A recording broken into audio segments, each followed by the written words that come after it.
Detail చూస్తే భూపాలపల్లి రాష్ట్ర ప్రభుత్వం యువతకు పెద్ద ఎత్తున ఉద్యోగ అవకాశాలు కల్పిస్తున్నట్టు భూపాలపల్లి శాసనసభ్యులు గండ్ర సత్యనారాయణరావు తెలిపారు. ఈ సందర్భంగా ఏర్పాటు చేసిన ఉచిత బస్సులను జెండా ఊపి ప్రారంభించారు. ఈ సందర్భంగా ఎమ్మెల్యే గండ్ర సత్యనారాయణరావు మాట్లాడుతూ ప్రభుత్వం ఎన్నికల సమయంలో ఇచ్చిన వాగ్దానాల మేరకు పెద్ద ఎత్తున ఉద్యోగ నియామకాలు చేపట్టిందని తెలిపారు. మన జిల్లా నుండి ఎంపికైన 101 మంది గ్రూప్ 4 అభ్యర్థులు పెద్దపల్లిలో నియామక పత్రాలు తీసుకోవడానికి వెళ్లేందుకు 3 ఉచిత బస్సులను ఏర్పాటు చేసినట్టు తెలిపారు. నింపి నిరుద్యోగ యువతకు ఉద్యోగావకాశాలు కల్పించడమే కాంగ్రెస్ ప్రభుత్వ లక్ష్యం. కనుక ఈరోజు విద్యకు వైద్యానికి 2 కళ్ళ లెక్క గౌరవశ్రీ ముఖ్యమంత్రి రేవంత్ రెడ్డి గారు ఈరోజు చూస్తూ విద్యలో వైద్యంలో ఈరోజు ప్రాధాన్యతనివ్వడం జరుగుతూ ఉంది.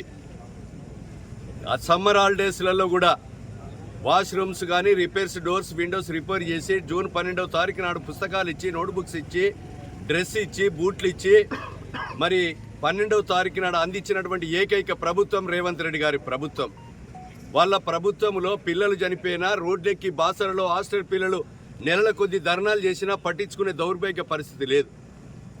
ఈరోజు ప్రజలు శాసనసభ ఎన్నికల్లో, పార్లమెంట్ ఎన్నికల్లో గుండు సున్నిచ్చినా ఈరోజు అధికార పార్టీని సంవత్సరమే అయినటువంటి ప్రభుత్వం మీద దుమ్మెత్తిపోస్తున్నారు. ప్రజలు గమనిస్తున్నారు.